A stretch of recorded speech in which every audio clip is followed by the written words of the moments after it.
Rochester is lucky to have such a rich art scene. We have master sculptors, painters, weavers, woodworkers, photographers, and printmakers, just to name a few. One of these masters is Laura Wilder.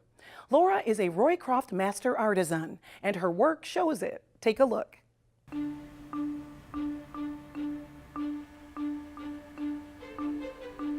My name's Laura Wilder, and I'm a Roycroft Renaissance Master Printmaker, specializing in block printing, specifically linoleum block printing, which is a process that's pretty laborious and old-fashioned, but also really satisfying when you don't screw up too much.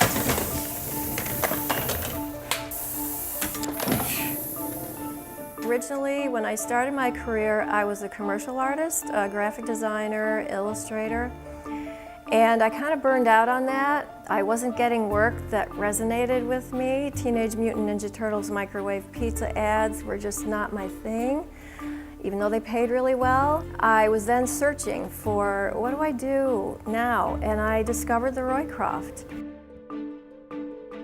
Most Roycroft Renaissance artisans are really inspired by the idea of doing things the old way, the hands-on way. I like that, and I also like the fact that not a lot of people do block printing anymore because it is so laborious and tricky. So it's kind of cool to have people go, wow, this is so different. Oh my gosh, that's so much work. This is different from anything I've seen. Block printing is where you do a separate carving and printing for each color in the print.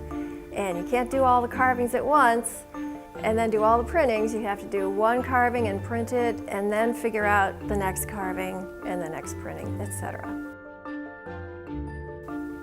When I'm planning a block print, it's really tough. It may be the toughest part of the whole process because I have to think so hard about what color is going to go down first and what color is going to go down second. What is the order of printing these colors so that they will all come out right? You can't print black first and try to print a light color on top of that. That's not going to work. And when you're planning the carving, you have to make sure that you remember that it's going to be backwards from the print that you want to make. But you really have to think ahead in order to make this whole thing work. With block printing, I start with a photograph that I've taken, and I create a design based on that photograph, simplifying the photograph down to as few colors as possible because I have to carve and print separately for each color. My carving has to be a mirror image of the picture that I want to print, so it has to be backwards. I have to carve out the negative space, not the actual picture, so you have to be thinking backwards twice. It's funny, you would think after 22 years of doing this that I would have pretty much worked out all the bugs, but this process is so laborious and complicated. I'm constantly finding new ways to screw up, and somehow you have to figure out how to get around it.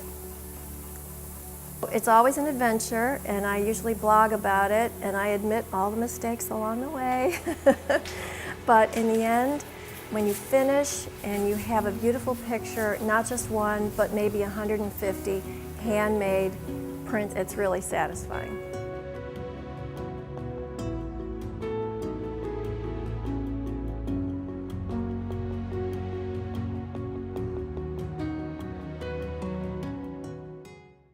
And you can find out more by visiting laurawilder.com.